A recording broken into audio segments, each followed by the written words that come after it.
નમસ્કાર દર્શક મિત્રો, આપ જોઈ રહ્યા છો મુંબઈ તરંગ ન્યૂઝ. હું છું એન્કર અર્પિતા પટેલ. હવે જોઈએ અગત્યના સમાચાર.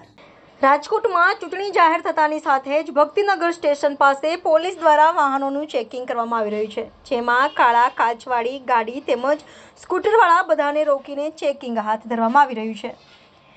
રિપોર્ટર શ્યામ વિરડિયા, મુંબઈ તરંગ ન્યૂઝ, રાજકોટ.